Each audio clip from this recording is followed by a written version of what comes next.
So here I am in, I'm actually not sure if I'm in New York still, technically, or if I'm finally in New Jersey.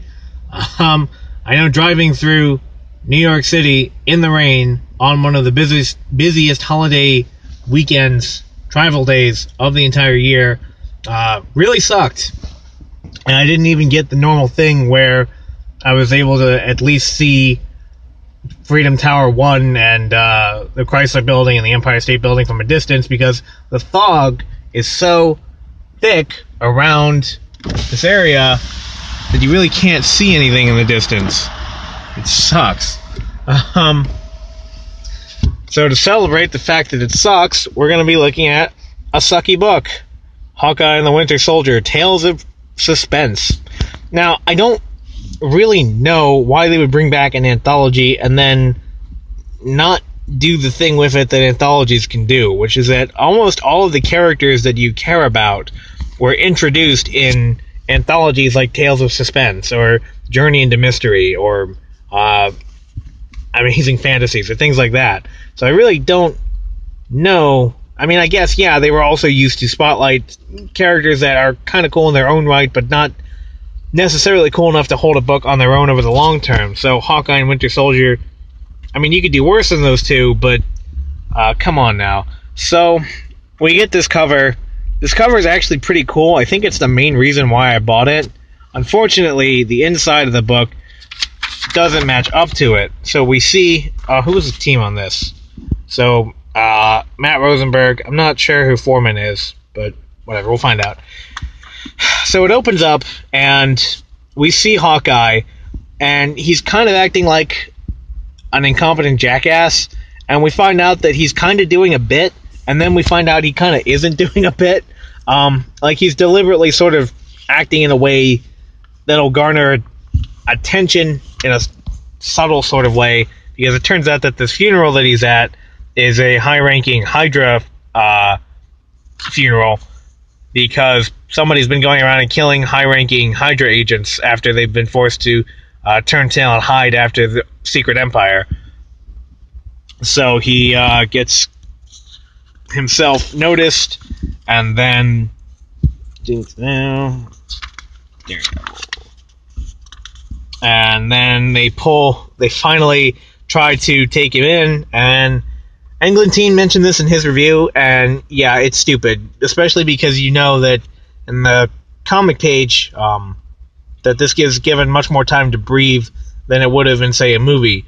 Like, I mean, on the one hand, this kind of stuff happens all the time in movies, where somebody should have got shot, where they just don't, but it's very rare that you see them with their guns just trained on the guy and nothing happens. Like, normally, say, James Bond will let himself get captured, and then when he thinks the moment is right, he'll do some kind of like judo chop and get himself out of it. But here, they just allow Hawkeye to hit them with this pole, and then he sets the whole thing on fire. So that's what I said. Like, he was kind of it seemed like he was doing a bit, that he was deliberately acting incompetent, and then he sets the thing on fire by accident. So he actually didn't know what he was doing, even though he's been an Avenger for, like, well, in comic, it's been like 10 years, and in the real world, it's been like 40. Travel Foreman. Is that a real name? I don't know. Whatever. Anyway, so, yeah. So, catches on fire, and he kind of brushes off the police. I mean, Hawkeye was always kind of brash, and I'll admit, I've never been a huge fan of him, so I really don't know, but I would have thought that as an Avenger, he'd feel at least some sort of desire to be cooperative with the local police, not be an asshole to them. Anyway, so he goes to this, some made-up Eastern European country, and he's walking along, and he realizes immediately that he's being tailed by these two guys. So, here, he was incompetent and set the place on fire, but he's able to see these two guys, and he notices that they're both packing, and that one of them specifically has an ankle holster. So then some, like, Jason Bourne stuff happens, where there's a protest going on, and he uses it to get into the embassy. Oh, damn it. 1 second. How does Diversity in Comics do this shit? Anyway, oh, that's what that was. So yeah, he gets taken in, and he sees this figure up on the roof, and he thinks that it may be Natasha. Now, of course, we're going to find out that it's not Natasha, that it is, in fact, the Winter Soldier. The Winter Soldier who, remember, has a metal arm. So somehow he's not able to tell, even from this distance, that that arm that's not facing him is made of metal.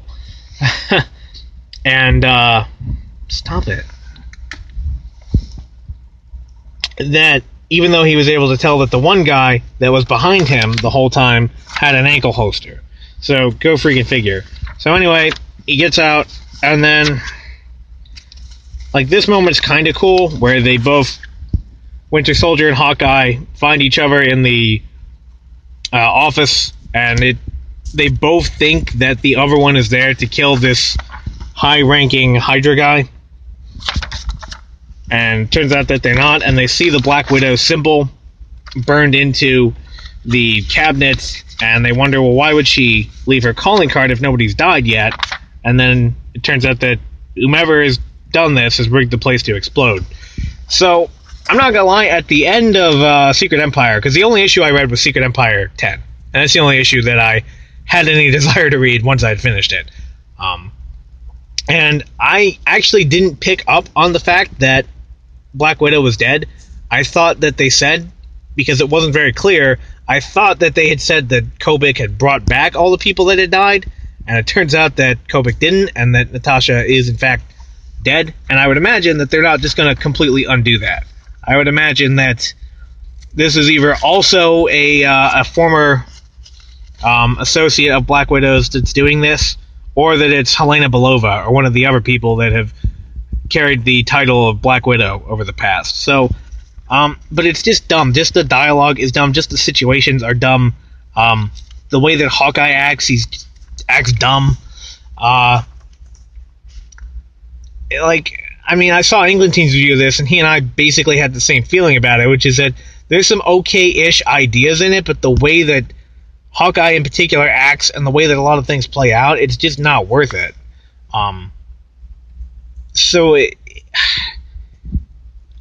This is kind of the sort of thing they should be doing, which is using more anthologies, using more comics to sort of get people more acquainted with the whole Marvel Universe. So why did they have it part 1 of 5? They're going to drag this out for freaking 5 issues? Like, why? Why not have this thing be basically a complete story by itself? Like, every one of these issues be a complete story that introduces people to a different element of the Marvel Universe. Like, I realize I'm comparing it to something that functionally doesn't exist, but if this story didn't hook you, there's no reason to come back for at least the next 4 issues, which I certainly don't want to do. It's really a shame that they're not using these the way that the old that the old anthologies would have been used. So tell me what you think. Tell me if these are any good. Tell me if you like this. Tell me if you're excited at all about this. I can't imagine why you would be. Like, comment, subscribe. In any case, this is Roadtrip signing off.